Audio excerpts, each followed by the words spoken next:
Continuing education knows that at the end, students want to graduate, and we can help them do that because we take the time to really listen to their needs and we understand all the different options that are available across the campus for them. We don't take a cookie cutter approach. We realize each student comes with their own story. So whether it's a part-time student looking to complete a degree program or someone just looking for online courses, we're there to connect them to the resources of the university.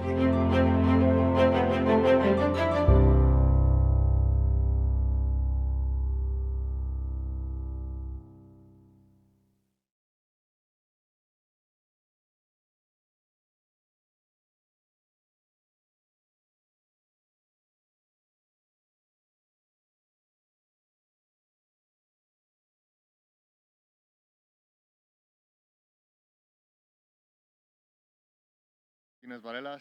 I am the Youth Opportunities Program Manager for the City of Boulder, and I'll be moderating this panel today. For recording purposes, today is April 11th at 10:30 a.m., and this is panel number 18026, titled, Getting Out of the Way, Empowering Youth to Take on Global Change. Before we get started, the University of Colorado Boulder, Colorado's flagship university, honors and recognizes the many contributions of indigenous peoples in our state. CU Boulder acknowledges that it is located on the traditional territories and ancestral homelands of the Cheyenne, Arapaho, Ute, and many other Native American nations. Their forced removal from these territories has caused devastating and lasting impacts. While the University of Colorado Boulder can never undo or rectify the devastation wrought on indigenous peoples, we commit to improving and enhancing engagement with indigenous peoples and issues locally and globally.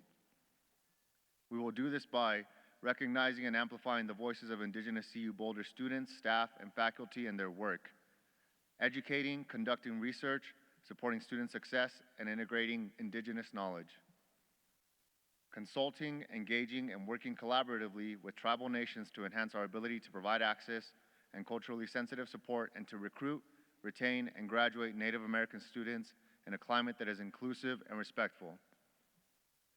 One other thing I would like to mention is that we want to be sure you get a chance to ask questions. Here is how we'll handle the Q&A. We'll reserve the end of the discussion for that Q&A. We're using a note card system to receive questions from the audience. At any time in the session, simply raise your hand to request a note card and pencil from one of our producers. Please write legibly. If you are a student, please note this in your question on the card.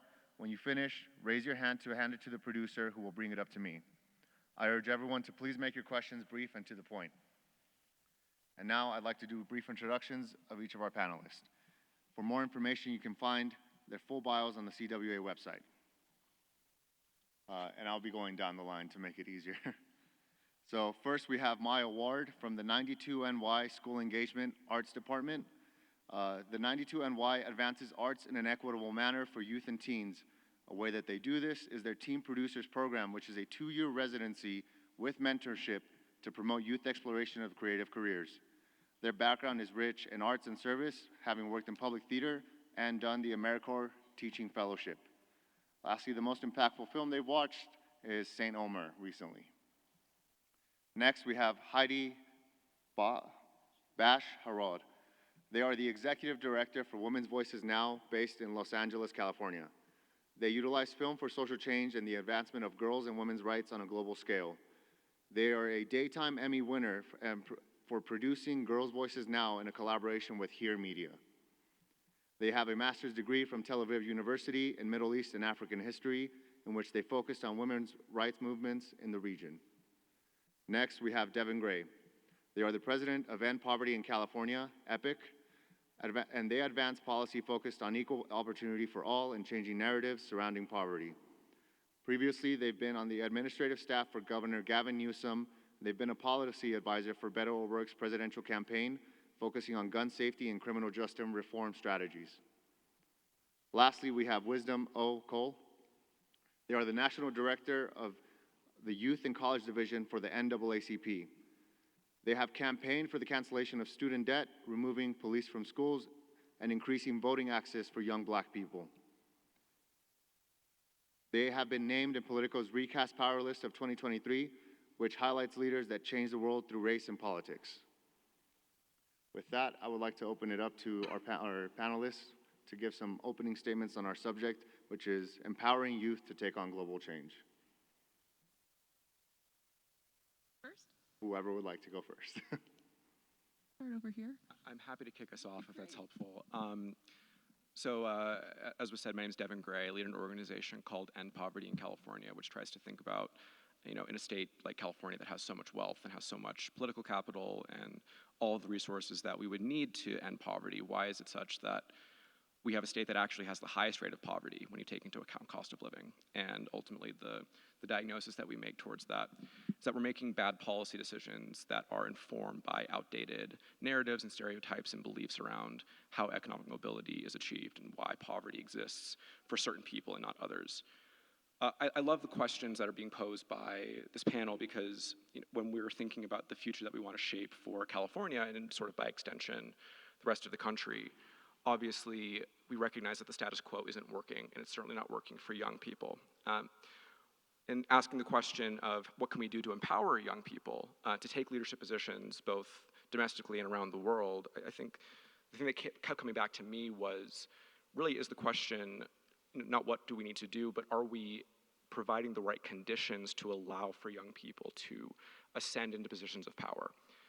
And the way that I look at it, and I think we all share this view, is that we aren't creating conditions that are enabling young people to amass power and success and wealth such that they can ultimately lead. And I think those conditions aren't just economic, they're political conditions. I think it's very obvious that people feel that they aren't engaged in the political system. We have an electoral college that doesn't value individual votes. We have a Senate that's disproportionate, and I don't just say that as a Californian that is sort of disenfranchised in the Senate, but I think that's something that many people feel.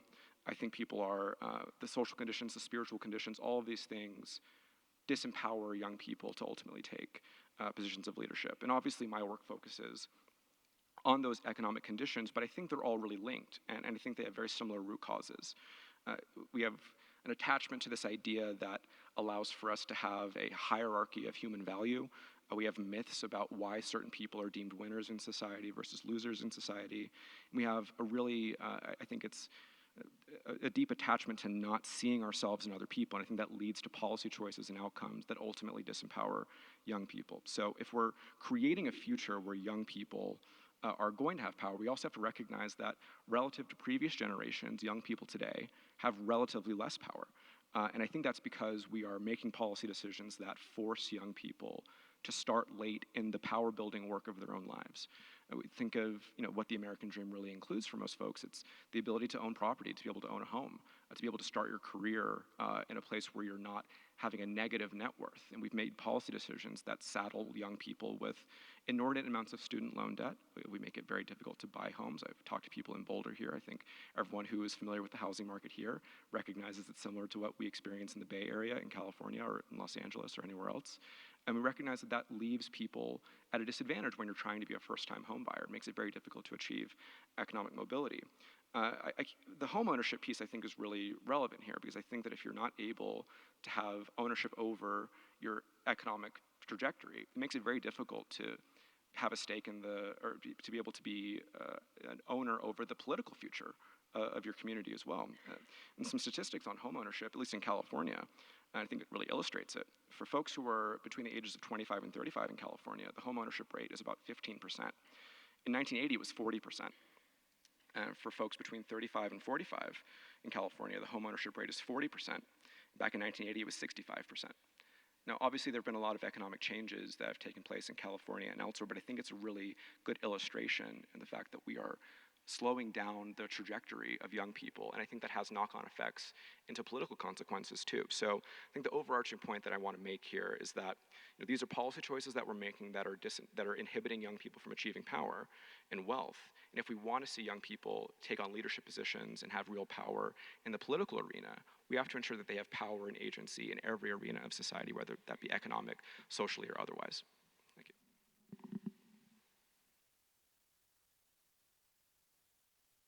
I can go next. Do I have the mic in the right place? Great. Thank you. First, good morning to everyone. Thank you so much for choosing to be here with us at our youth mobilization panel. I'm super excited to learn from my co-panelists. As Mario mentioned, I'm Heidi, and I run a nonprofit called Women's Voices Now. And why it is relevant for me to be on this panel is we have a youth development program called Girls' Voices Now, where we work with youth ages 14 to 18 years old from Greater Los Angeles County, Greater Los Angeles area. And over 5 weeks in the summer, we teach them how to make a short social change documentary. And then we do a live screening of that in the fall, and then they are with us in our alumni community as long as they want to be. So why is this important, and why is this, I think, some of the most important kind of work that we can be doing with our youth today, is that I don't know if you all know this, but the youth are very smart, they're brilliant, they're very forward and fast thinking and moving, they're light years ahead of us, but they also don't have the lived experience that those of us who are older have. And so what I love about the work that I do with youth is, and not just me, obviously, I have an incredible team of filmmakers and mentors and women from the entertainment industry who join forces every summer to really infuse these girls with, the kind of world that is out there for their taking, that no matter what we do in life, if we don't have our voice, if we don't know how to articulate the things that we are passionate and driven by, then, we kind of can get directionless, number one. So even if my girls don't become filmmakers or industry moguls or set managers or whatever it is, that at the very least they know how to find their power through their voice. So as well, that we're based in Los Angeles, that the entertainment industry actually employs something like 70,000 people in California, and our girls are coming from underrepresented, underserved communities. That is such a golden opportunity for them, because you don't necessarily need a college education in order to go into the entertainment industry. There are so many below the line credits that you can go after, and it's really incredible to see that young girls who come from families who are struggling or trying to not struggle anymore, quite often these very girls are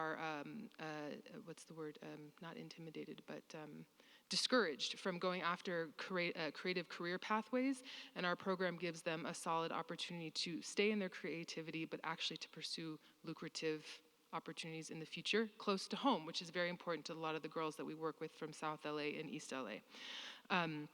I think the idea of this panel, like, get out of their way, I have a little contention with that title, actually, because I think, yes, we have to get out of their way, but I grew up in an intergenerational home, grandparents, great-grandparents, great-great-aunts, and I will be forever grateful for having that perspective of my elders always with me, and being the oldest of 3 children and the oldest of several cousins, that I think that our strength comes from our ability to speak to each other, to learn from each other's experiences, whether it's our age or all the other ways that we differentiate one from the other, and that that when we work with youth, we need to give them the tools to communicate the things that they see in the world that they want to change or enhance, but we can't lose touch with them. And so I think it's really important that we get out of the way, but with a caveat of they have to trust us and know that our experience matters too, and how do we create spaces and bridge the communication gap. And so, as I mentioned, the outcome of this program is social change films, and what I see, which is so beautiful and allows adults to get out of the way, is that they see how brilliant and thoughtful and creative and constructive their youth are by what the films that they make, what they make the films about, which they choose, whether it's social media, just the horrors of social media on young girls and boys today, or isolation from COVID, or grooming, or being over-sexualized, or being women of color in a world where the beauty standards are not that, and trying to fit in and hating themselves, or issues about immigration that are important from them. Many of our girls are from immigrant families. So creating this piece of media that can serve as a conduit intergenerationally, I think makes the solutions that our youth are going to come up with, because they see things with fresh eyes and they're not cynical yet, and may they never be. But then the solutions that they come up with, we can implement them and we can work together to move forward, and none of us will be left behind, and all the boats will rise, and all those other lovely cliches. Great. So I do some similar work to Heidi in that I'm working with young people in the sort of creative industries and kind of utilizing the arts to really work with young people to think about the questions of who am I in this world, what do I want to impart, what change do I want to make. But this was really a question I was faced with pretty early on in my career. Most of my work at 92NY centered around partnering with public schools to do in-school residencies in dance and music, in the literary arts, and those were all great programs to help students hone their artistic skills and explore new genres and cultures and artistic traditions. But our partnering teachers, many of whom were really neighbors, in Harlem and the Bronx, were identifying a desire and need beyond what we were offering at that time. They were sharing with us that their students were struggling to find long-term paid internship opportunities that were meaningful. And I think we all know this sort of terrible stereotype of internships where you're getting coffee for the boss and, making copies, and what good does that do, really? And also that the arts and culture sector, there was a limited awareness about job opportunities beyond, just being on stage, being an artist on stage. But of course, I was seeing in my work that there are jobs in production and in marketing, backstage, and we wanted to think about ways to show that these could be career pathways. And looking more broadly at the job market, arts and entertainment is a fast-growing employment sector for young people, but officials and artists themselves and administrators are recognizing that there's a real lack of racial, social, and economic diversity among employees at cultural arts organizations. So, that was an early question of why.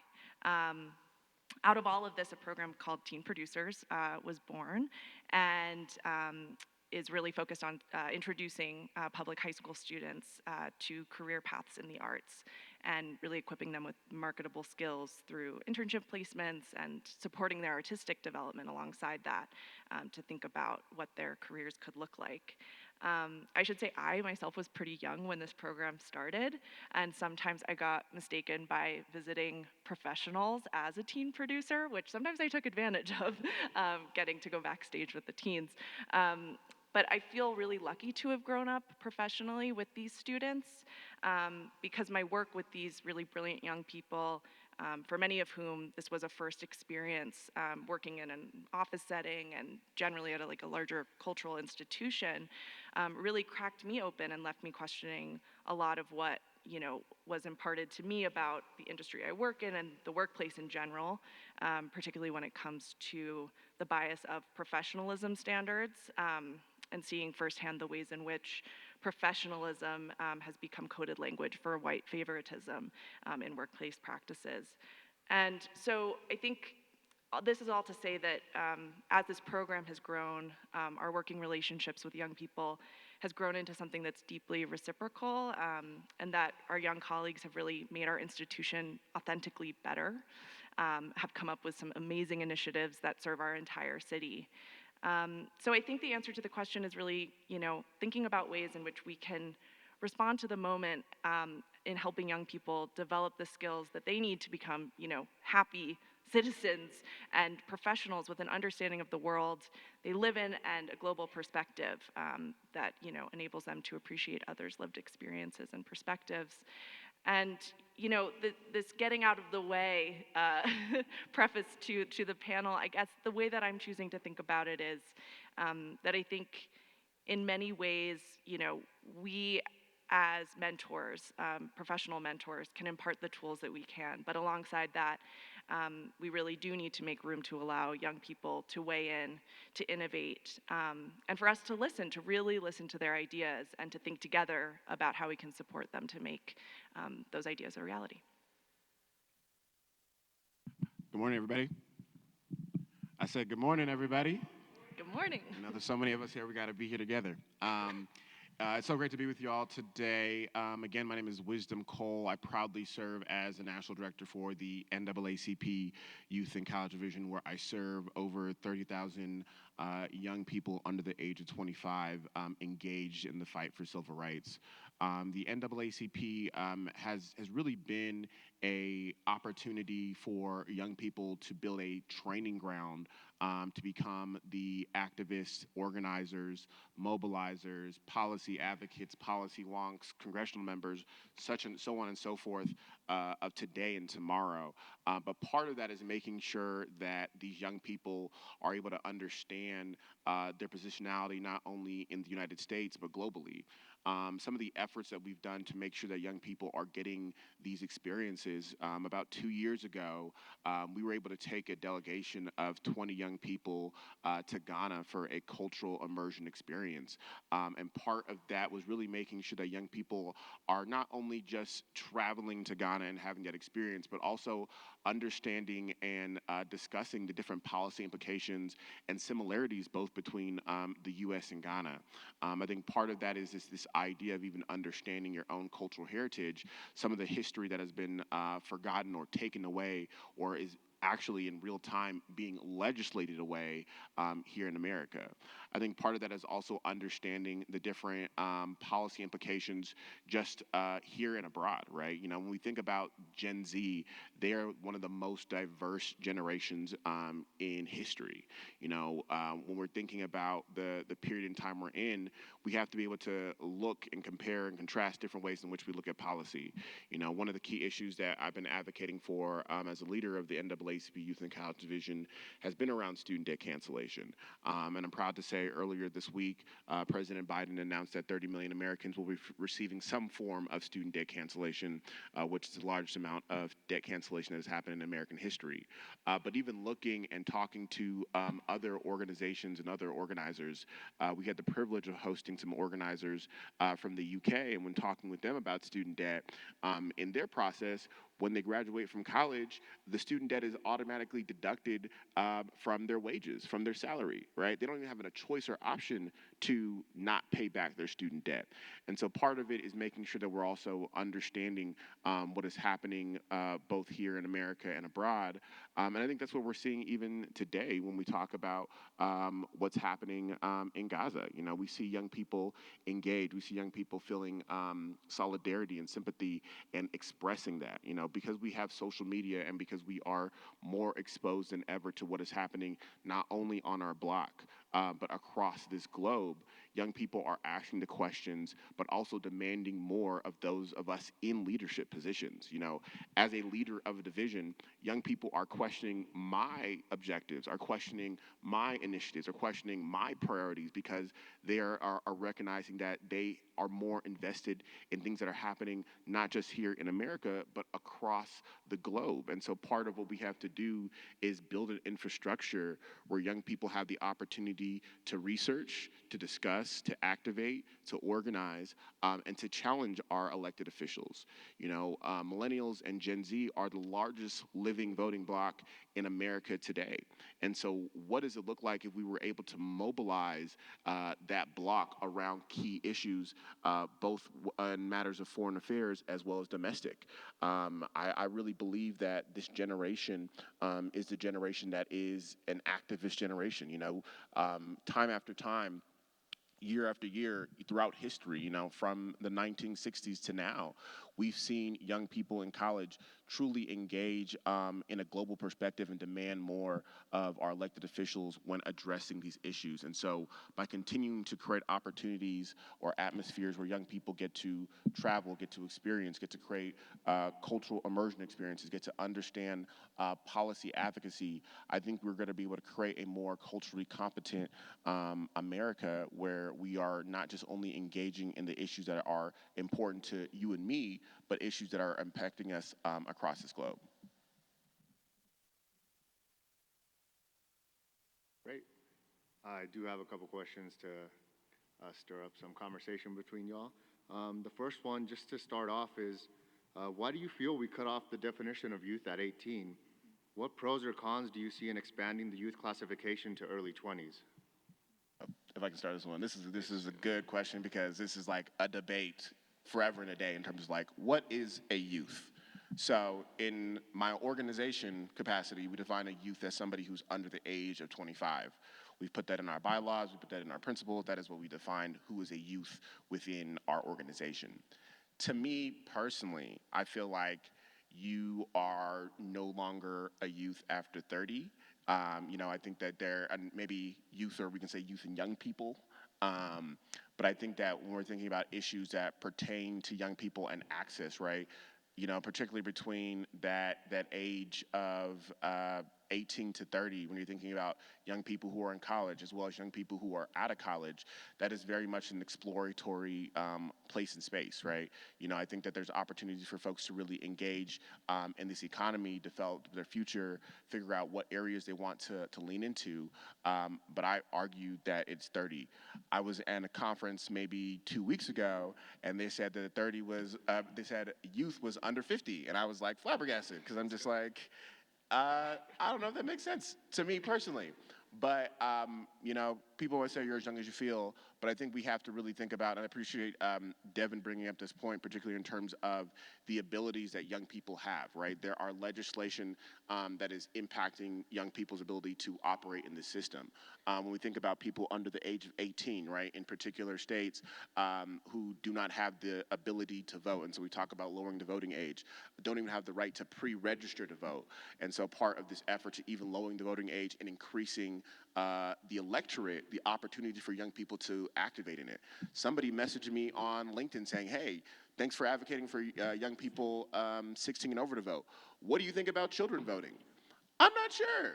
You know, those are some things that we have to explore, but I think part of what it is what is young people's access to power, right? And I think based on your age, based on your time, based on what has happened within your livelihood, and that can be different for different people, younger people tend to have less access to power and are in a place where they are momentum building. I think that last line summarizes it so well, right? Like, it really is about, like, who do we sort of bestow power upon, and are we making structural decisions in our policy choices to enable the populations that we want, which I think for all of us, we're all invested in young people having more agency and having more power. Like, are we going to make the decisions to actually enable that? Sort of thinking, as someone who's recently in their 30s, I'm glad that, you know, I'm actually in favor of the 50 threshold. I think that actually makes a bit more sense now. And maybe when you're 45, you'll start to think that as well. But, you know, I think additionally, a lot of the work that we do at EPIC focuses on expanding the safety net programs that we have both in the state of California, but also federally. It's not just, you know, it's not just the welfare programs, it's not just the food stamps or Section 8 housing. It's, you know, when we're designing a given policy, like a guaranteed income pilot or a benefit to foster youth, we have to be really intentional about what the outcomes are that we're trying to achieve. And I think it's a really positive step that, you know, in the last couple of decades, or last decade or so, we've expanded the definition of, or not the definition, we've expanded eligibility for foster care services to folks who are over 18, because we kind of recognize that, you know, if someone who's in the foster system and you turn 18 and then suddenly you're on your own, you're going to flounder, and we see the actual consequences of that. I think it's a shocking statistic that I think over half of people who are unhoused in California have had interactions with the foster care system. So we recognize there that, okay, if we define young people as 18 and below, we're going to have horrific externalities from the policy decisions that we're making. So part of it is, you know, a values proposition of who do we want to actually benefit from programs, but it's also a pragmatic question of what are the outcomes that we want. And if we want a certain outcome, we have to make sure that the inputs that we're making and the decisions and the definitions that we're making for who counts for a given program are actually aligned with the outcomes that we want to see. But it really is all about power at the end of the day. So we were having this conversation before the panel began, and practically speaking, for the work that I do, our program used to work with youth 14 to 22. We stopped that because most of the grants in California no longer would be applicable to our program if we served 19 to 22-year-olds, which is a great shame. Don't know who made that decision, but that's the truth. I believe that we are youth until the two sides of the brain fuse together, or until we're off our parents' medical insurance policy, which I think is 26. But I think we also have different tracks of maturation based on experience and location, all those things. But I do wish that there was a more universal definition of youth, at least in this country, that would probably go from 14 to 26, so that these kinds of programs that might address people who fall in between the cracks or didn't quite get the opportunity they needed when they needed, or maybe they had to work instead of doing an internship or a program for professional training or all the things. But actually, in addition to answering the question, I want to address this issue of power. And I would say that I don't think empowering youth, the goal should be getting them access to power. I think youth, we have a stage in our life when we are not to have that kind of responsibility because we're actually figuring things out, and we need to learn, and we need to listen, and we need to synthesize and then decide the world that we want to make. So I think this idea that we have to put the power in the youth hands, a 14-year-old, a 16-year-old, an 18-year-old, I don't know if that's the right approach to exercising power, to distributing power. So yeah, I'd be curious to hear what you all think, but I know, Maya, we need to ask you. Yes, Heidi. Yeah, I mean, I think this idea of, expanding eligibility of these programs, it does, come down to thinking about, accessibility from a more like holistic standpoint. And it's something that we've been grappling with. We kind of on the ground, we launched with the teen producers a program called Teen Arts Week. And, the program is a citywide week-long festival where culturals open their doors and offer free events to teens across the city as a way to say, you're welcome here, this is a place for you, and removing the financial barriers to access. But, some of what we initially created as eligibility requirements for being a part of this, we realized we really do have to expand the definition. At the beginning, we were offering it to ages 13 to 18, but then, a school partner, which is a sort of a transitional GED training program, said, hey, what about the students that you're working with through your other programs who are 20 years old, who are getting their GED? Shouldn't they have access? So the other requirement, which raised some questions, was about presenting a school ID. What about students who aren't currently in school? So I think, again, just really being in community and asking partners the questions of what what we can do to expand our definitions of youth engagement to really meet the entire city or county or state that we're serving is a very important part of the question, and definitely something I think we talk about a lot in our work. I think to kind of talk about the inquiry, we live in an ageist country, right? Like, there are limits of when you can run for public office. You have to be a certain age. One of the biggest concerns that folks have about both of the candidates who are running for president of the United States is their age, and that a lot of times that folks in those places and spaces at that age either forget or don't know or are not connected to the youth of today and the issues and problems that impact them. And so, we live in an age where it is a phenomenon that we are just starting to have young people in Congress, right? Shout out to Congressman Maxwell Alejandro Frost, who is making waves in Congress and doing the deed and being a representation for young people to know that they can do more. I agree that young people should have that opportunity to be able to explore and understand the world in which they live in. But I think that there's a growing concern that the people who are in the positions of power are frankly out of touch with the way in which young people think, right? We talk about the Supreme Court and these lifetime appointments and these people who are making decisions that are way out of touch, right, with, the ways in which young people think about the world today. This last summer that we had, I called it a hot political summer because we gutted affirmative action. We didn't pass student debt. We kept putting more and more restrictions on what this generation is showing they are. They are diverse. They identify as LGBTQ. They are engaged in technology. And we are talking about banning TikTok, right? Things that we are doing legislatively, electorally, are not matching the issue priorities and things that young people are saying that they're concerned with. A couple of points. One on the eligibility question, then one on the power questions. I think another argument in favor of expanding eligibility for programs like we've talked about is, and I think Heidi said it really well, if we have a narrow definition of what a youth program is, it actually, I think, raises the stakes significantly for those programs that serve youth, because once you're out, and then we sort of are removing opportunities to remedy past harms, right? And if we expand the definition, it allows for folks who maybe weren't able to avail themselves of a program when they were 17 to be able to do it when they're 22. And that can make a huge difference in someone's trajectory, but just because they're not on the right timeline doesn't really make sense for actually getting the right kinds of outcomes. When I think about power, I'm thinking less about power over others. So I think that's, when we talk about politics, I guess that's sort of built into it. When I think about empowering young people, it's really about empowering them to have agency over their own lives, to make the decisions that they want to make, and to be able to build the capital that they need, which is usually pretty much a prerequisite for achieving political power. I think it's very rare for people to achieve political power, Max Frost aside, really, without, being a homeowner. Like that's like in California, we have 120 legislators across our bicameral legislature. Of those 120, only 5 are renters, and it's in a state that has one of the highest rates of renters and one of the lowest rates of homeownership in the country.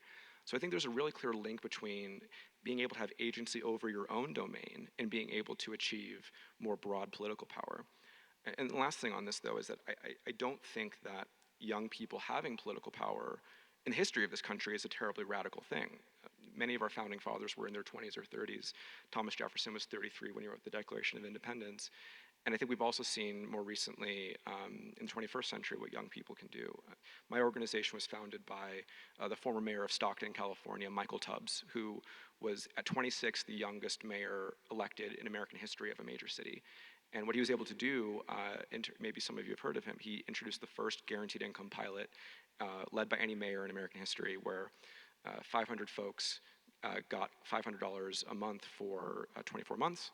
And the results were remarkable. It was a really effective anti-poverty tool that's since been proliferated all across the country. We have hundreds of these pilots now in many states, including California, are actually using real dollars to fund these types of programs.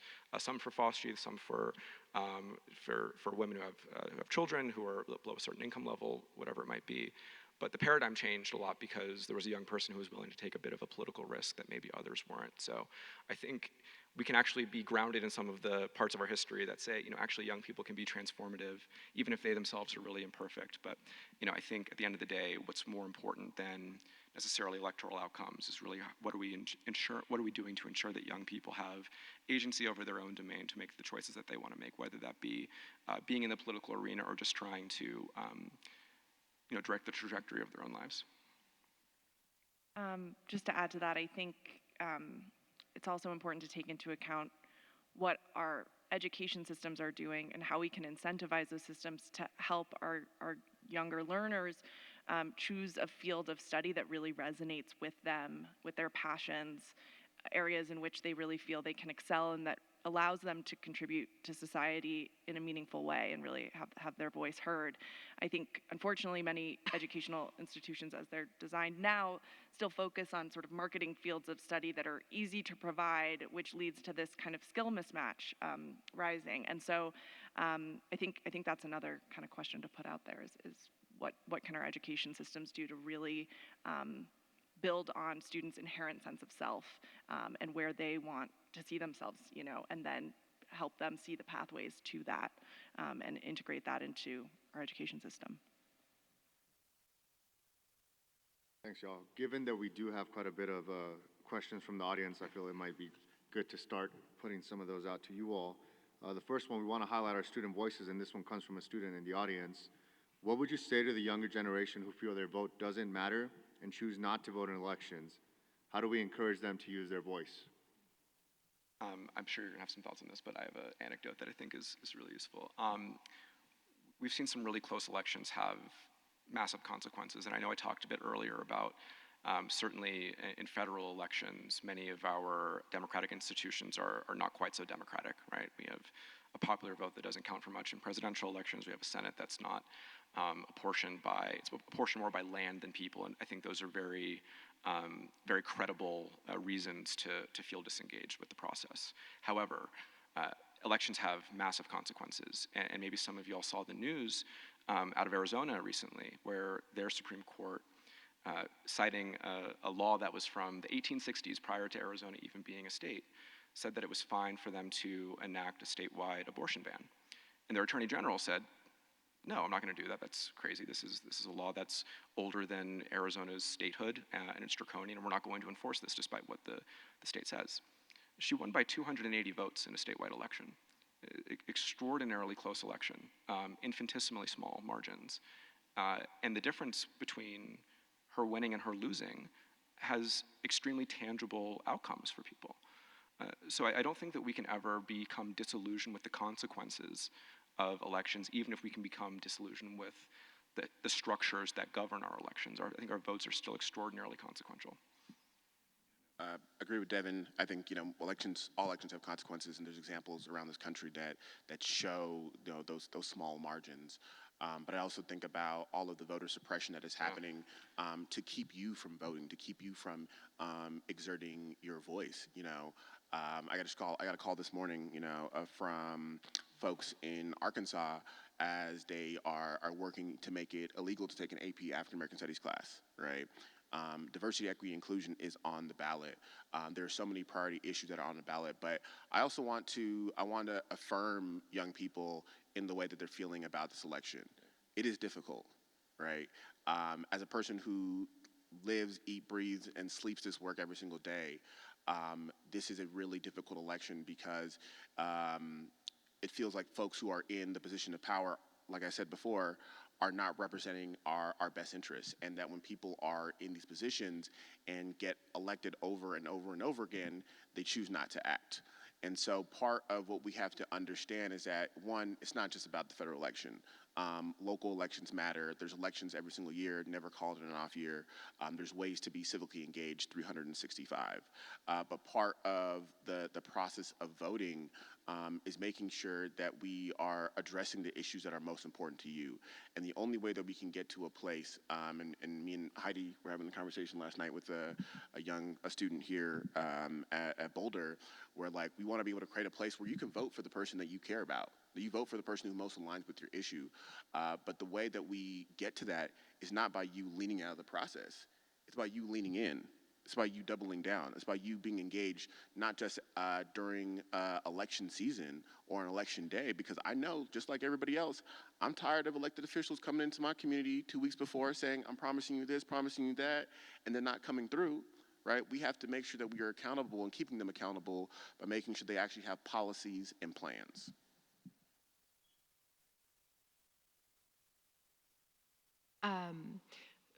Is it possible to know where the student is who asked the question? I just would like to know to see if they're comfortable with that.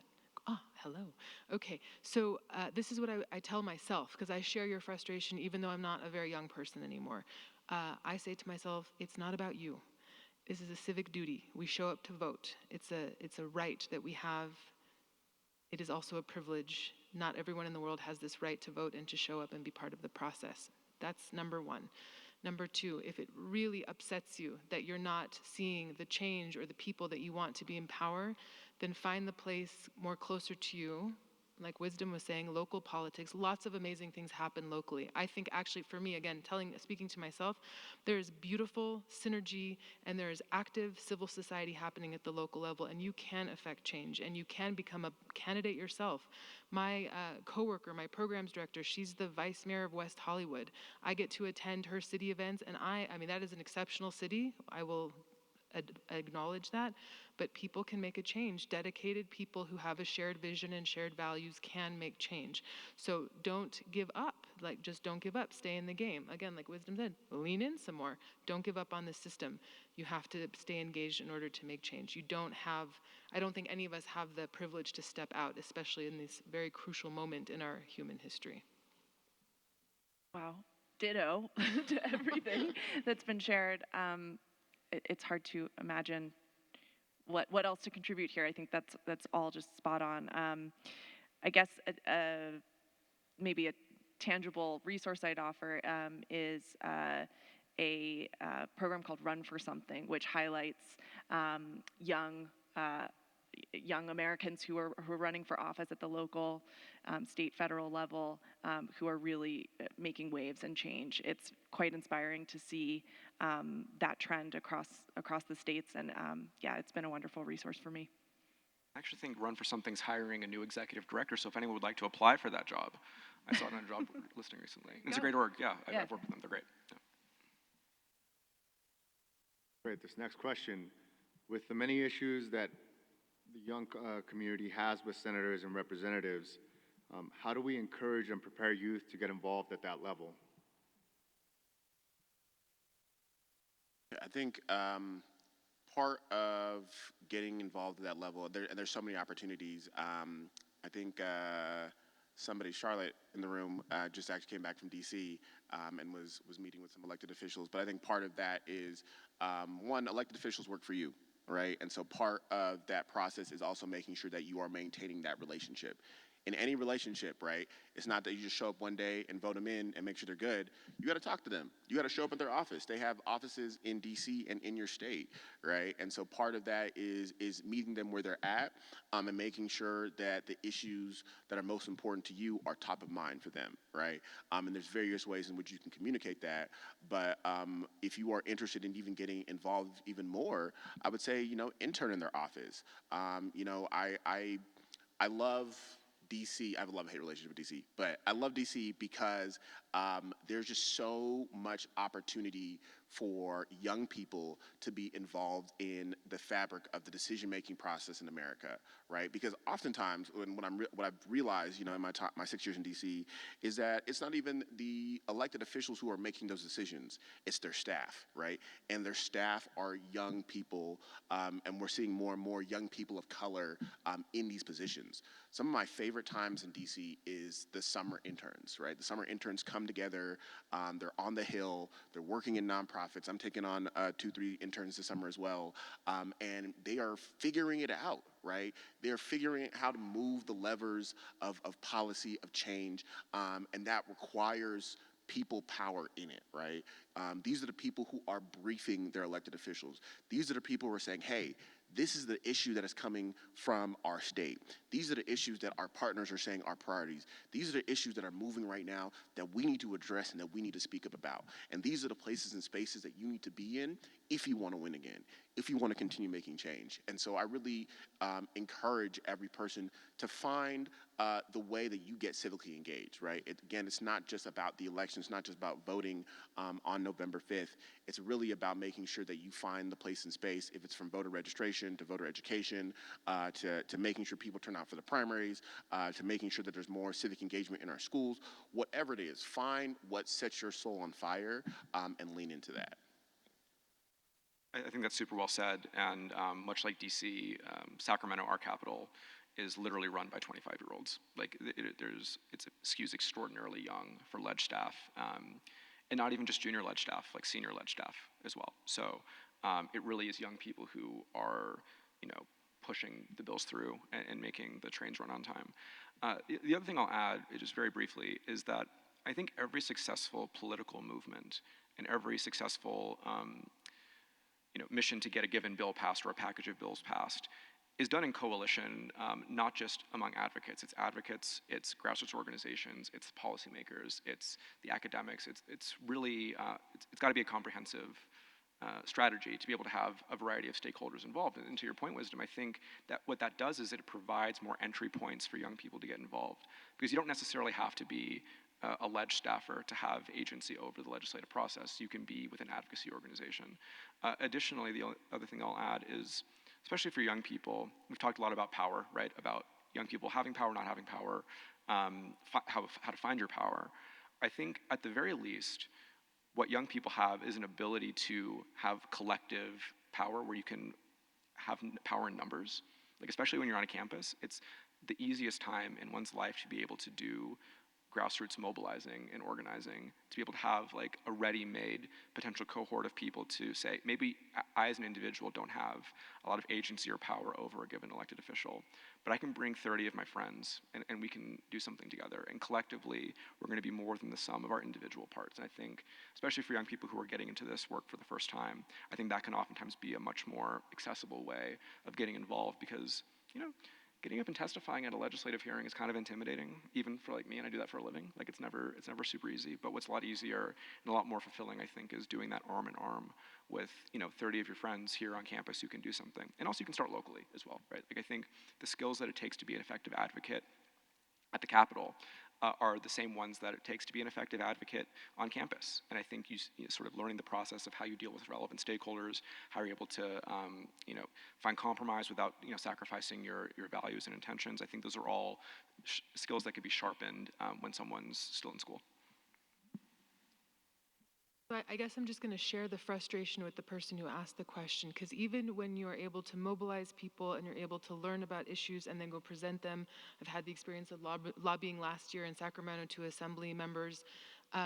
Everyone seems so prepared with their answer, like they know what you're going to say already. So I'm so curious about, can this generation of youth figure out how to crack the veneer, crack the facade of I know what you're here to do, I know what you're here to convince me of, and how can we really let our leaders know that I'm not interested in your window dressing, your pre-baked answer. I really want to know, do you really care about this issue? Do you really want to hear about different approaches to the problems that we have? Because if you are a 25-year-old and you're behaving like an 85-year-old, I don't believe that when you're 65 and have had 40 years in power, you're going to be doing anything much differently than the person that you're working for. That's what I want to say to that. Yeah, and I guess to add to that, I also want to affirm the way in which I too feel like I almost have to protect myself from the issues, because when you see the 300th school shooting, of the whatever, I don't know the exact numbers, but there's a way that you have to protect yourself from the horrors of some of these issues which affect youth uniquely. And so I would just say, thank you for even engaging in this question, for being here, for continuing to show up, because it is very frustrating to meet with officials and get that facade and get that kind of canned answer.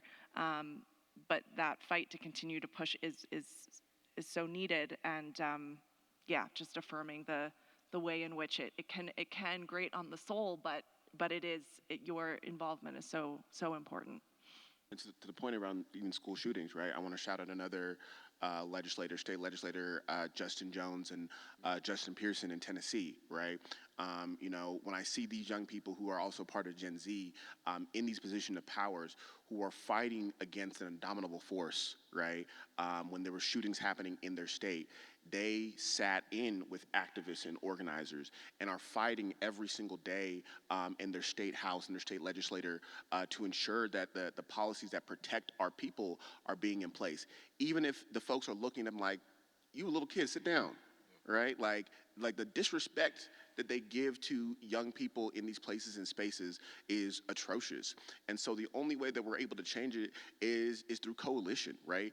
It's not just the legislator, but it is the young people from March for Our Lives. It's the young people who are working in various gun violence organizations together who are going to say, we're going to take action, we're going to speak up, and we're also going to sit down until you actually make this happen. I also just want to add, thank you, yes, that climate change is another thing that comes up when I talk to my students as an issue that has been just criminally,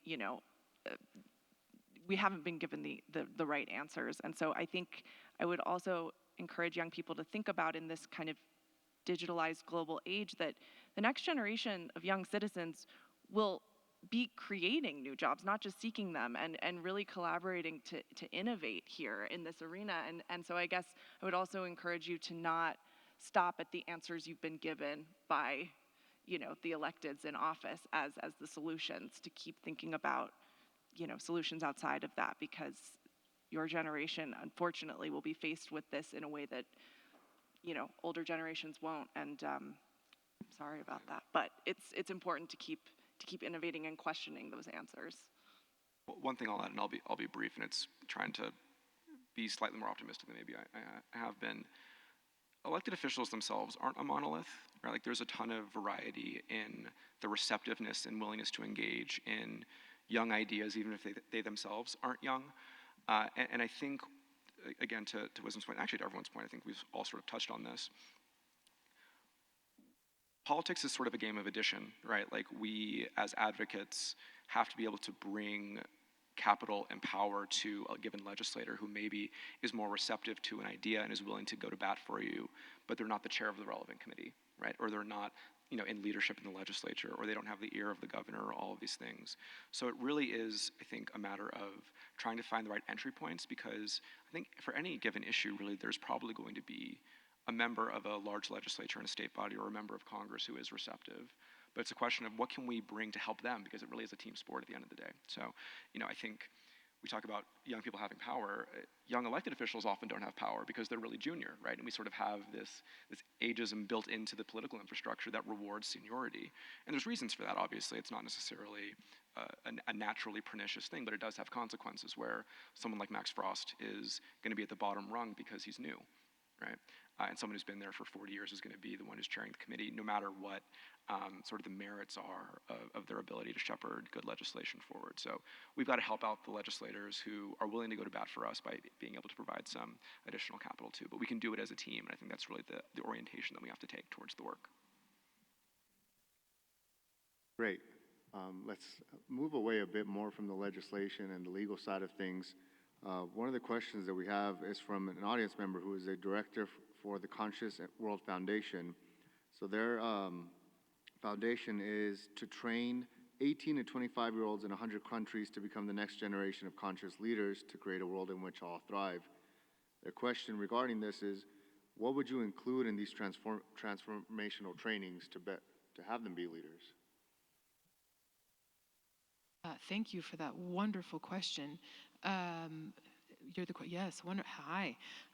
Communication, conflict resolution, facilitated dialogue, strengthening the muscle of hearing something that you don't agree with and being able to stay with that discomfort and respond to someone respectfully and share your point of view and not go in with the intention of changing someone else's mind, and having the audacity to think that maybe if we meet somewhere in the middle, we might actually have the answer together, and that I don't know more than you, you don't know more than me, and maybe this problem is much more difficult to solve than I think it is based on where I'm coming from, and vice versa. And to be connected as conscious leaders, let's come up with it together. So communication, communication, communication. Yeah, I mean, I couldn't agree more. I think, we're seeing that social skills, these core skills of social emotional learning that, again, we need more of in education, are rising in labor market relevance. Tomorrow's citizens will need to not only think for themselves, but to join others with empathy in work and in citizenship. And I think, innovation is rarely a product of isolation. It always happens, I think, in community to some extent. So I think, it's really an outcome of how we share and integrate knowledge and, leave space for others' experiences, not just our own. Say some of the things that I'm learning now and thinking and talking to my young people about is preventative diplomacy, the art of negotiation, and digital literacy.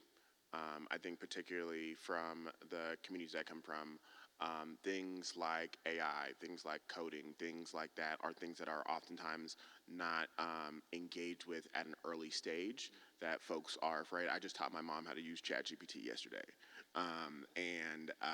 I think that it's really important for folks to be able to know how to use these tools in conjunction to the ways in which they are engaging from a global perspective, because one, we're legislating around it. Two, these are ways in which we are able to get people up to speed and not be behind. But I also think that it's important to think about this comprehensively in whatever strategy that these young people are leading on. And last but not least, fundraising. Like, that is a skill that I am still learning at 30 and engaging. And I think that it's really important to think about that, I think, from all our perspectives of the work that we do, because that is how we get the job done. Sort of tie together, I think, what everyone's said. Like, the economy really does reward the skills that folks have talked about here. And I think particularly in a post-AI world, it's just those are going to be the value adds that people can bring. And I think that's the way that young people can ascend into leadership faster, probably, and find ways to leave their mark on the world, is by being able to navigate diverse coalitions of folks that they need to be able to find success. So I think everyone really hit the nail on the head. Next question we have is, youth are more multicultural than the older generation. How does that affect or change their point of view on the American dream and what's important to them?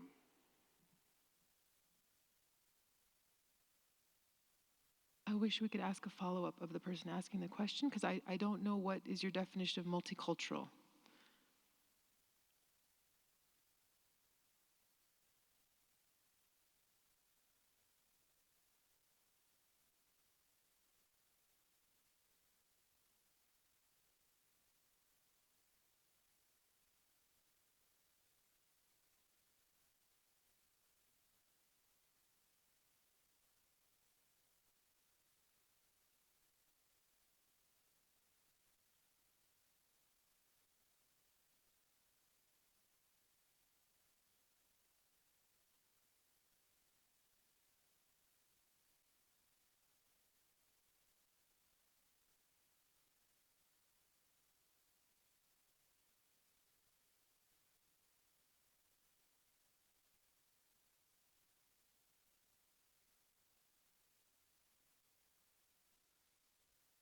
That's well said.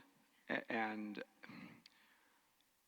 my take on this is that when we even like conceive of the American dream, right, like it really does have like a very like waspy sort of view towards it, right? Because it was conceivable to people who sort of had the infrastructure and the policy choices and all the rest that made that not a fanciful notion, right? And I think when we do two things at once, one, when the society becomes more diverse, but I think we also are being, we're more tolerant of being reflective of our history. We recognize that the American dream was like very limited in who it applied to, right? And not even just like going way back to slavery, but like, you know, the GI Bill, Jim Crow, everything, right? Like all the things that made the American dream like a super tangible thing, the investments that government was able to make in people were super limited. So I think that the challenge, right, is that if we want if we value the idea of the American dream, which I think is something that we can challenge in its own right, I think we have to ensure that it's not a fanciful notion, it's not a laughable notion to folks who look and say, well, the only reason that you got the American dream was because, you know, your grandpa served in World War II and then got like an interest-free mortgage and then was able to, you know, or you were someone who was, you know, benefited from the Homestead Act, or all these things that applied just to white people, right? And I think the consequence of that is, I think there's tons of knock-on consequences. Obviously, there's the inequities that yields, but then there's also the disillusionment and the belief that government can't or won't invest in me because of the history and the track record that I've seen. So all that's to say is I think that as America becomes more diverse and continues on this trajectory, we're sort of at an inflection point, right, where we can either say, we can either abandon the American dream because people are going to rightfully view it as something to be skeptical of because they don't see it as applying to them, or we can try to make sure that it's not a dream deferred and actually make sure that it applies to the people, to all people, and that we live up to the values that we espouse on paper but haven't always followed through with. So I love the question, so I really appreciate you asking that.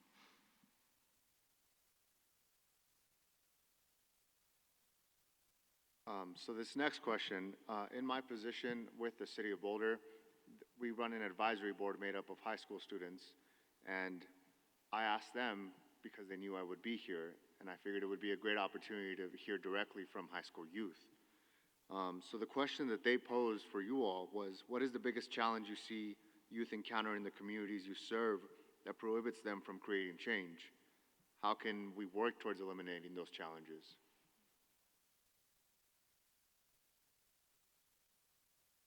I believe that it starts with ourselves. So I'll take the specific example of the youth that I work with and the films that they make, which tells me what their greatest challenges are. And for many of the youth that I work with, so there will be the challenge of, and it's especially because it's girls, self-image and self-loathing, and just learning self-acceptance, which actually, of course, is going to influence what you go after in your life. If you aren't comfortable with yourself, it's going to be really hard to convince other people to trust you and for you to be successful. So that work has to happen. I think that's a tremendous challenge.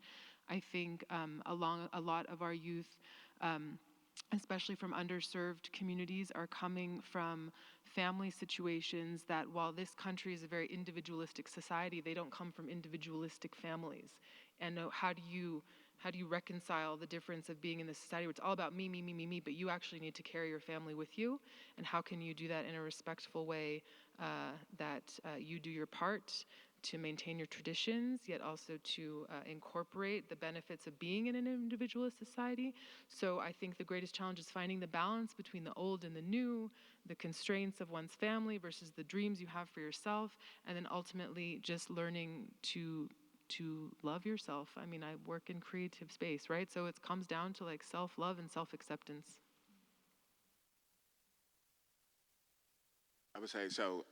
For me, I work with Black young people, and I am really, really, really worried about all of these attacks on diversity, equity, inclusion, on African American studies, on our history, on just these opportunities to engage with self. Right? I think that. When you learn about self, when you learn about history, when you engage in these spaces, you are empowered to act, right? I always say I've never taken an African American studies class, but I read a lot. And when I read a lot and I engaged in my own history, I became empowered to do something about it and to change the systems of power, right? Part of what I really want young people to know in this moment in time is that there is an opportunity to fight back. One, we've been here before and we've won. And so part of what we have to do is really take time to strategize, to build coalitions. I'm really invested, particularly for the next 4 years, in training and growing more organizers. I don't think we have enough organizers in the system. I think we have a lot of folks who like to talk. I think we have a lot of folks who like to be in those positions of power. But in terms of organizing and building momentum, I was at a SNCC retreat recently, and folks said, no one's been organizing, we've just been campaigning. And so what does it mean to actually build a continuum of organizers who are able to build power from the ground up and show, hey, we have all these people on our side who support this and are organizing for it and are actually building their own material conditions to get it, right? If you were going to be the person representing us, what are you going to do? Obviously, I lead an anti-poverty organization, so most of the folks that I talk to on a daily basis just don't have enough money, and that really inhibits young people's ability to do all that much. And I think the solution, to be super brief, is just give people money. Like whether it be through guaranteed income, whether it be through making the safety net more accessible and more robust, providing opportunities to have higher paying jobs, all these things, but we have to give people money. That's the end of the day. That's going to be the principal challenge for young people, and I think especially in a place like California that has massive amounts of youth poverty, it's the issue that we come across the most. I mean, I'll just double down on that to say, in my specific area of work, coming back to this question that I was faced with at a young age coming into the arts and culture industry of, why is there this lack of, racial, economic diversity, social diversity?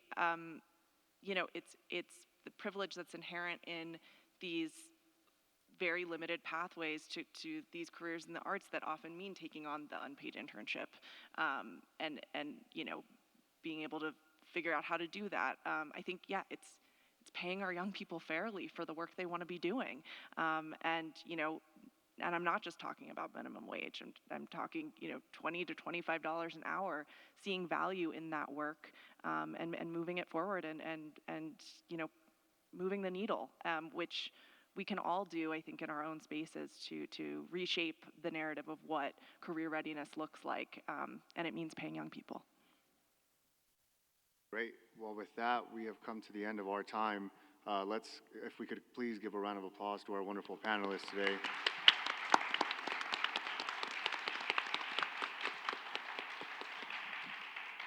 Just quick reminders, if you would like to learn more about them or like to see their bio, once again, please visit the CWA website. Again, thank you very much for being here. We greatly appreciate it, and we hope you have a great rest of your day. Yes.